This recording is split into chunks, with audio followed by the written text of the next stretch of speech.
নমস্কার, কেমন আছেন সবাই? আশা করি সকলে খুব ভালো আছেন, সুস্থ আছেন। বন্ধন ভ্লগসের আবারও একটি নতুন রেসিপিতে আপনাদের সকলকে স্বাগত জানাই। এখন হচ্ছে বিকেল 4:30-5টা মতন বাজে। আর এই সময় আমি ভাবলাম কি যে এই রেসিপিটা আপনাদের সাথে শেয়ার করলে আপনাদেরও ভালো লাগবে আর আমারও শেয়ার করা হয়ে যাবে। তো আজ বানাবো বেলের শরবত। তো সেই জন্য এরকম একটা পাকা বেল আমি নিয়েছি।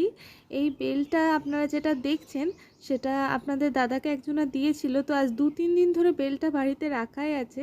তো কিছুতেই আর শরবত করার টাইম পাচ্ছিলাম না। তো আজকে একটু সময় পেয়েছি আর ভাবলাম যে এই সময় রেসিপিটা আপনাদের সাথে শেয়ার করি।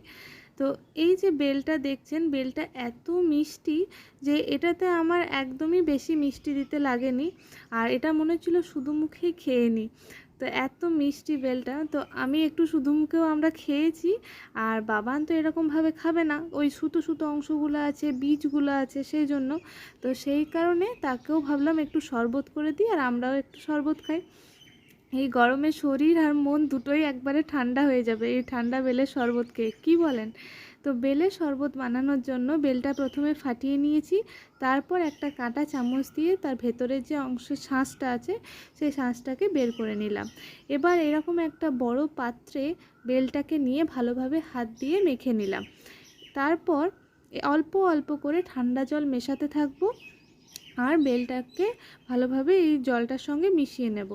বেলের শরবত একটু ঘনই হয়, সেটা তো আমরা সকলেই জানি।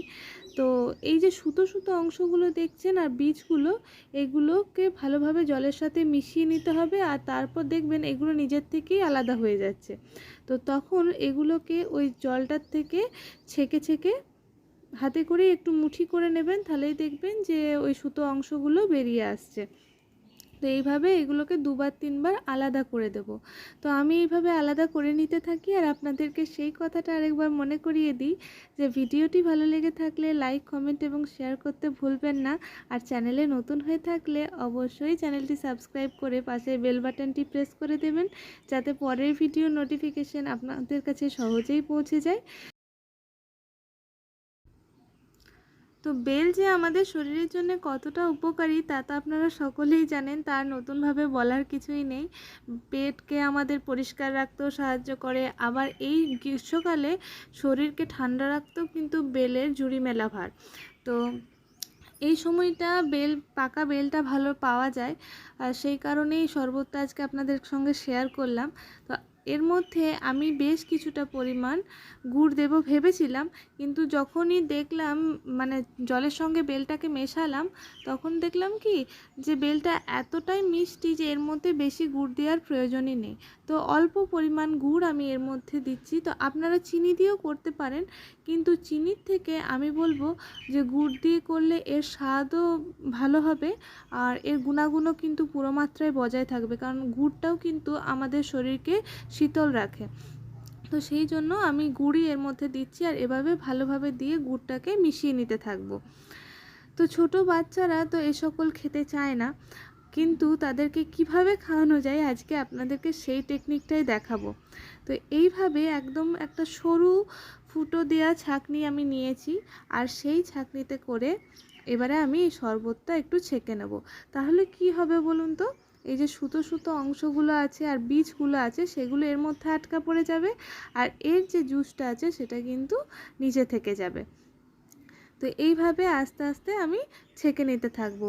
এটা কেবলমাত্র বাবানকে দেব, বাচ্চাদেরকে এভাবেই দেবেন, তাহলে ওরা খেতে পারবে, ওদের সুবিধা হবে, এই সুতো অংশগুলো ওদের গলায় লেগে যাবে না। এই যে, আর আমরা কিভাবে খেতে পারি সেটা তো এবার আপনাদেরকে দেখাই। এইরকম একটা ঝুড়ি নিয়েছি, এর মধ্যে আমি এই শরবতটা ঢেলে দিচ্ছি। তো এইভাবে ঢেলে দিলে কি হবে, ওই সুতো সুতো অংশগুলো আর বীজগুলো শুধুমাত্র এর মধ্যে আটকে যাবে, আর যে শাঁসটা আছে সেটা কিন্তু শরবতের মধ্যেই থেকে গেল। তো এই যে আমার বেলের শরবত একদম খাওয়ার জন্য রেডি। তো অবশ্যই জানাবেন যে আজকের রেসিপিটি আপনাদের কেমন লাগলো। ভালো লাগলে অবশ্যই লাইক, কমেন্ট এবং শেয়ার করতে ভুলবেন না। আর চ্যানেলে নতুন হয়ে থাকলে চ্যানেলটি সাবস্ক্রাইব করে দিন। দেখা হচ্ছে আবার নেক্সট ভিডিওতে। সকলে ভালো থাকুন, সুস্থ থাকুন, ধন্যবাদ।